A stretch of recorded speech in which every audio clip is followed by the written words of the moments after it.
that one of the towers had been hit by an airplane, and like even a lot of the newscasters, we assumed it was a small airplane. And then about 20 minutes later, we heard the second tower had been hit, and with that came the word airliner and terrorism. And we didn't know what airline it was, and I was honestly so naive about terrorism. I couldn't even wrap my brain around what that meant. I thought it was something that happened somewhere else in the world. And, we didn't know any details. We didn't know the airplanes had been hijacked. We didn't know the pilots had had their throats slit with box cutters. We knew nothing. And then, as we proceeded westbound, and we finally came in contact with Gander Control, and we now know that New York's airspace was closed, which didn't affect our flight, but when they closed all of US airspace, then of course we knew that we were all going to be diverting somewhere in Canada.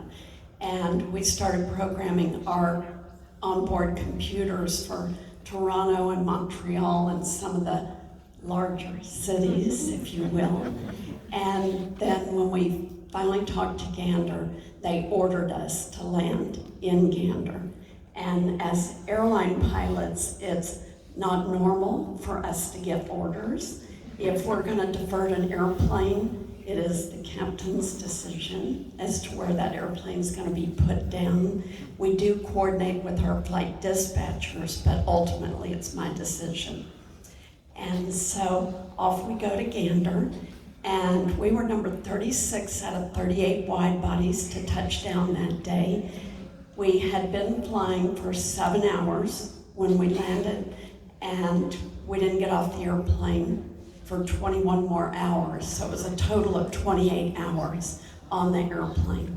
So when you get delayed for 1 or 2 hours today, just put that in your memory. Suck it up. 28 hours.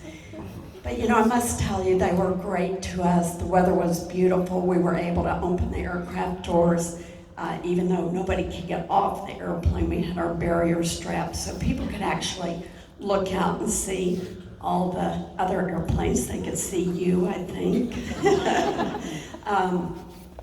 They were great to us. They supplied the airplanes with water, Nutri-Grain bars, and anything they could do. They emptied the labs and did all of that, but we were just kind of there until the school bus drivers came off strike and then started shuttling passengers to not only Gander, but the local areas like Gambo and Appleton and Lewisport. So everybody had to pitch in because Gander only has about 500 motel rooms, and they don't have an infrastructure. It's not like landing here in Austin. If we had landed here, you wouldn't even have known we were here. But the town only had 9,400 people, and we nearly doubled the size of the community. And we did that in 3 hours. And oh, by the way, we stayed 5 days. So, yes.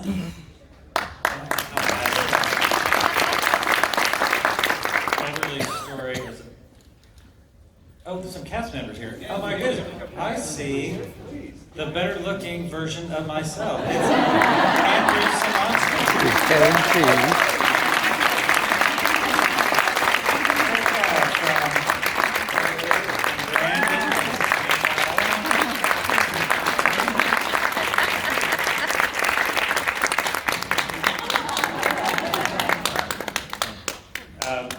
Again, these guys are fantastic. This is their first day in Texas. Beverly and I she's from Dallas, I'm from Austin. The other cabin were 6 of the 12 people portrayed are Texans. But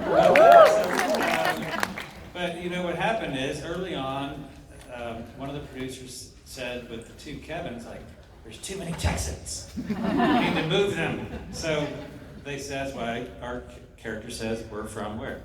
Los Angeles. Right, and so people often come up to me and say, how's Los Angeles? I don't know, I've never lived there. And I'm from Los Angeles. So that made my accent work very easy. You need to work on your Texas accent. Yeah, we can sit down. But what I was going to ask Beverly's remarkable story has sung so beautifully in Me and the Sky in that song. It is such a wonderful, inspirational story to young girls, and because Beverly's not good at self-promotion, I'm good at promoting her, is that she has a new book. So tell people about the book, which is outside for sale. Actually, when the show started in New York, Random House, some of the folks from Random House went to see the show, and they contacted the producers to see if they could talk to me about writing my autobiography. And so we ended up having a meeting with them, and I said, no, I'm just not that interesting, so no autobiographies. And after several conversations, we finally whittled it down to a children's book. And I thought, okay, all right, I'll do a children's book, because how unfair it would be of me to not let young people know what is available out there and the careers that they can have, and that, young girls especially can do anything they want today. And so the children's book came out September 10th, and it is called Me and the Sky. And it is pretty cool.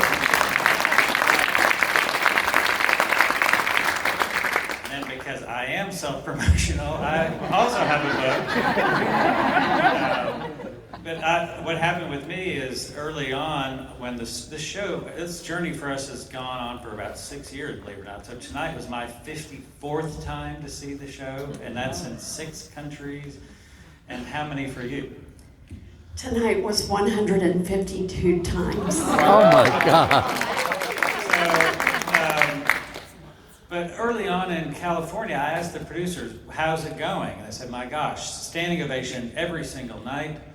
But people are saying, why has it taken so long? We've never heard this story before. Raise your hand if you had never heard this story before. Look at all this. So even still.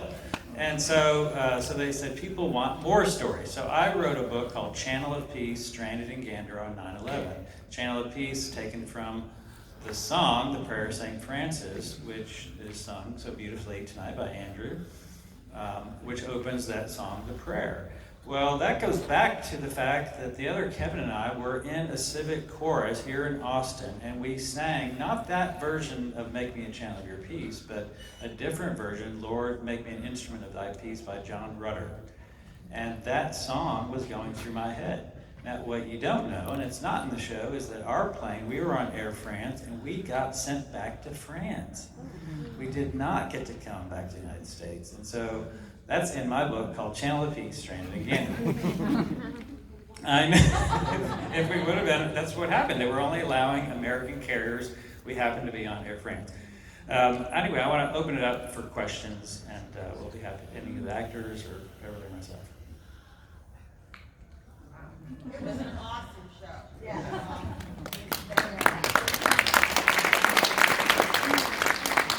I want you to listen to her talk.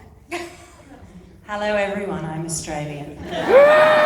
This is Bev's favourite party trick, getting me to talk to people after the show to reveal that I sound nothing like her in real life.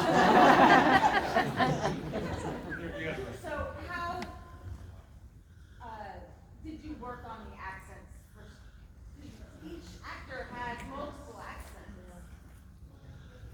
Yeah, we've got a dialect coach who's actually worked with the production all around the world. His name's Joel Goldies. He's actually popping in tomorrow, which means we're going to get lots of notes. But yeah, I mean, as you can probably guess, the Newfoundland accent is not something that most actors have in their kit ready to go for a casting. So I think that's the one that all of us had to work pretty hard on. And then we've all got different regional accents from elsewhere we probably flip within 3 to 5 or 6 different accents. And so that's why Joel is very, very helpful. And he stayed with the show all around the world to make sure that there is that consistency. Andrew, you want to talk about accent?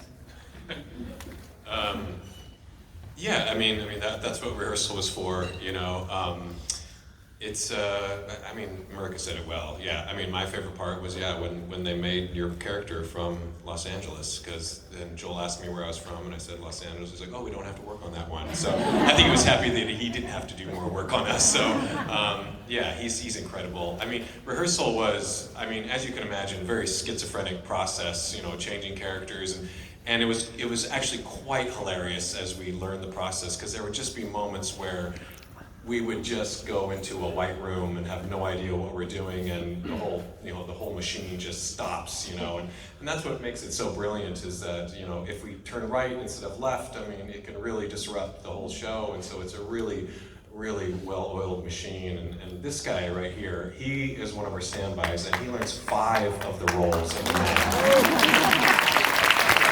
I cannot tell you how hard it was for me to learn one role of my own, and this guy, he just went on for me, or you know, he goes on for me several times over the last few months, and he is absolutely incredible. He's gone for, how many roles have you gone on for already? 2. Oh, well, it feels like you've done more, because, yeah, but anyway, it's a tricky show in the sense that it's just so specific, but once you get it, it feels really good to do, so anyway, yeah. How do you feel that the work that you've done this evening will go on to do what you're about to allow us to experience in the future? What do y'all feel is what this brought to you is gonna make the next thing we'll see from all of y'all? Gosh, that's a good question. I mean, I can only, for me, just seeing the audience's reaction every night, it's such a sign of audiences crave these kinds of stories today, you know? And I can only hope that more writers, more actors, more creative people go out and tell these stories of kindness and humanity, and how we were all connected, and you know, I mean, drama can go many different ways, and here tonight, there's not even really an antagonist of the show. I mean, the antagonist is the day itself, right? The moment of 9/11, and then all these people come together to work against that tragedy that happened, and so it's a very unique show in that way, and I think I'm so grateful to be a part of it. I feel like it's an act of service doing it every night for these audiences around the country and Canada, so it's a real honor to be part of. Yeah, I mean, I think one of the things that I love most about this show, and that I hope carries on with these audiences, and it certainly will carry on with me, it's like such a keen reminder that if you were to talk to any of the, you know, people from Gander that we represent in this show, which we've had the pleasure of meeting, they would tell you that, like, the things that they did were, like, it wasn't a choice for them. So they make this huge kindness that they did seem so simple, and it just is like a keen reminder that, like, kindness is really a simple choice. It's just like, you know, it's an easy thing to do when you really get down to it. And they were, you know, I love that. It's just a keen reminder to me, I know, and I'm glad that that's a message that I think we get out to the people, and hopefully that carries on, for sure.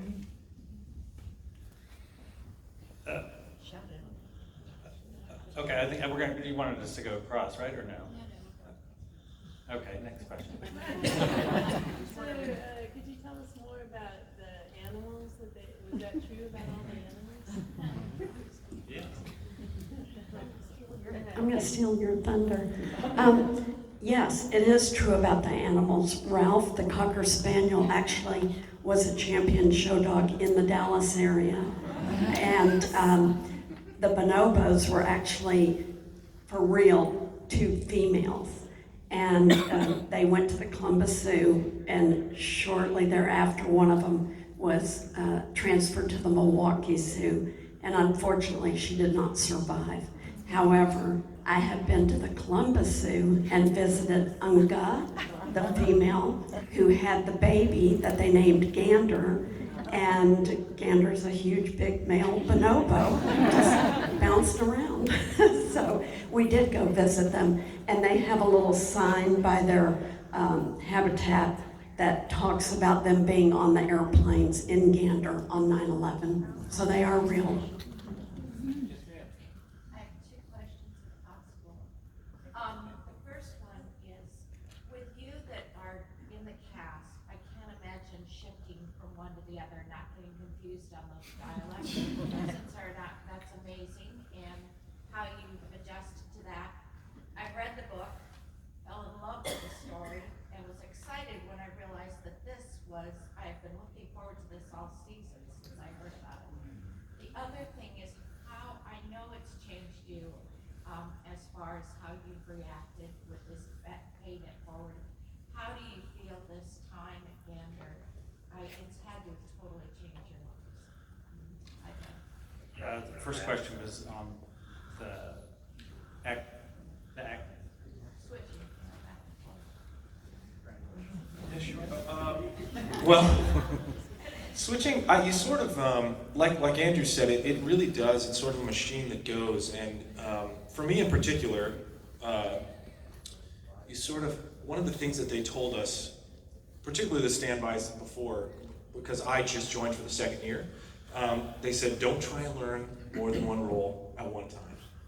Because when you're out there, you just, my main goal is to make it seem as if the person that's out is not out, so that the rest of the cast can feel as normal as they can when they're doing the show.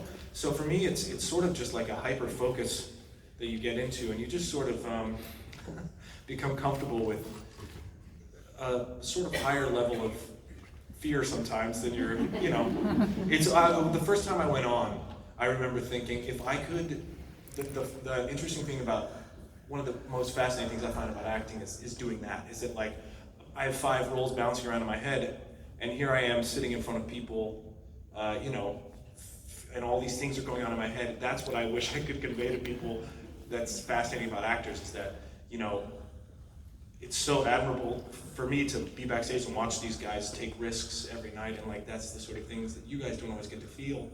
But yeah, you just sort of hyper focus, and for us, this playing cast is unbelievable. They are so supportive, and they take such good care of us when we're on. So yeah, that's where I do it anyway.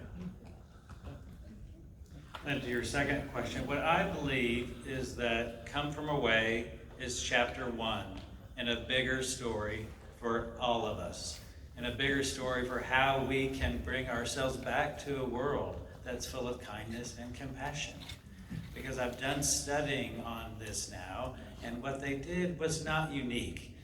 Texans are just as kind and compassionate as they are in Canada. They don't own that in Canada. But unfortunately, we've become so siloed. And sometimes we only are concerned about those that are in my neighborhood or my political party or my church or whatever. And we're not, what they did in Gander, the definition of compassion is to engage in the suffering of others. Now, that's what they did there. It wasn't just that they were kind, or it could have had empathy by sending thoughts and prayers to the people on the plane and some pizza boxes. But when you open your borders to people from 90 countries, regardless of their faith, their background, their sexual orientation, and you allow them into your homes, and Victoria that came up to Austin, and so we felt obligated. We have to help. And that's where we've got to get to a place, in my opinion. We've got to, what you kept hearing in the show tonight was, no, you would do the same. And our flight alone, we in the community college where we stayed, we ran up a $13,000 phone bill from one flight. They refused to take money. They said, oh no, you would do the same. I thought, the hell we would. In Texas, we figure out a way to profit. but I'm kidding. But they're talking about the golden rule. Treat others as you want to be treated. It turns out that's in every religion in the world. And yet we've somehow lost that. So my hope is that this show takes people to think about that and then act on it. Please do. In the back. Who's the band that plays at the end? Is that a band? Or did y'all put them together? Who's the band? Oh yeah, we got a great band, don't we? The crazy thing is sometimes they change and we have different band members, but we have a pretty good core group who travels around with us. A lot of them are very versed in Irish, Celtic, folk music. They all are kind of experts at this type of music. Listen, the big drum that's being played, it's called a bowron. There's not a lot of people who play the Bowron, let me tell you. And we got one of them, Steve, who's absolutely incredible. And when he wants to take a vacation, we got to find someone else who can play the Bowron, And there are only a few people that actually are in New York. And one of the ladies who actually comes here and plays substitutes sometimes, she taught herself the Bowron. She's a percussionist, but she taught herself the drum just so she could do this show someday because she loved it so much. And so anyway, they're all kind of, a lot of them are from New York, most of them are from New York. We have, one of them is from Ireland, so you can imagine he pretty much knows how to play Irish music very well. They all got other gigs and band gigs, and we're so lucky to have them. I mean, they sound perfect every night,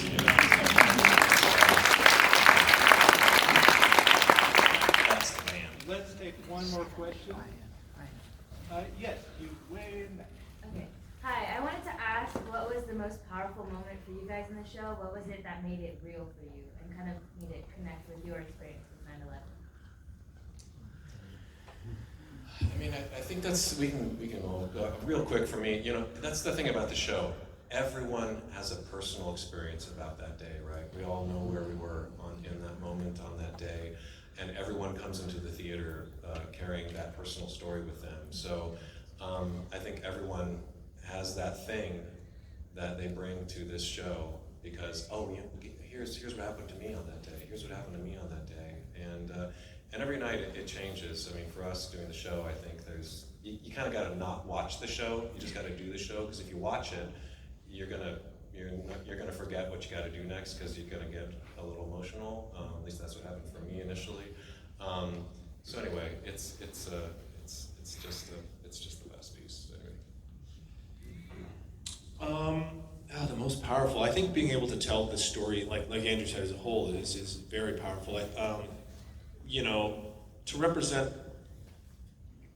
people and their true experiences is something that we don't always get to do as actors, and it really does sort of, for me, give it an extra sort of like weight, in a good way, an extra sort of importance. And to have this moment, particularly, like this story be told, it's really humbling.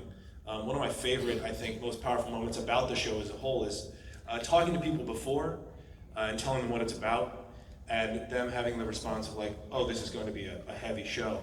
And I tell them like, yes, but you're going to laugh a lot more than you anticipate, and feel connected to the people in the audience with you. I remember when I saw it for the first time in Chicago, it was coming towards the end of the show, and I just thought, we are all going to involuntarily erupt out of our chairs. Like, myself included, who knew, I'd known a little bit about the show, but just that community that the whole audience feels, me being an audience member, and I experience it all the time watching from backstage. I'll be watching these guys do this amazing show and be like, man, the luckiest dude in the world. So that's for me. I think, just adding on to what Andrew said, there is that sense of communion and shared humanity that we all have, that we do walk into the theatre, and as you're watching the show, you're thinking, even if you're not aware of it, you're thinking, where was I that week? Oh, I remember that. Yeah, that's similar to that time. And also my friend went through, we've all got this running kind of, you all do as you're watching the show. I can't think of another musical, I could barely think of even theatrical pieces that have that we're all in this, walking through this together, and you're invested in everyone on the stage because you yourself remember. And to contrast that, we do sometimes occasionally do a schools matinee, and no one in the audience was alive. And you have no idea how different the show is, how different the laughs are, how different the catharsis is. It just feels so different. And then if we get the opportunity to have a Q&A afterwards, we always say to the guys, go home and speak to your parents, your aunts, your grandparents, and ask them where they were that day, because this is not a history lesson. This is well, it is, but it's a real thing. But I think the greatest example of a powerful theatrical moment that helps us all connect is, for me, when I first saw the show, I'd gotten the audition, I knew nothing about the show, and I took myself into Broadway to watch it. And there's that incredible moment where we all come forward to the front of the stage to watch the TVs, and we've just arrived, and without having to use any of the words, they don't have to have a news report, they don't have to, barely anything is said. You all know what we're watching. You all know those images we're watching, and you all remember where you were when you were watching those images. And there is such a sense of union and shared sorrow in that is just such a brilliant theatrical, so clever of Chris Ashley to have created that moment, I think. Thank you, guys. Thank you.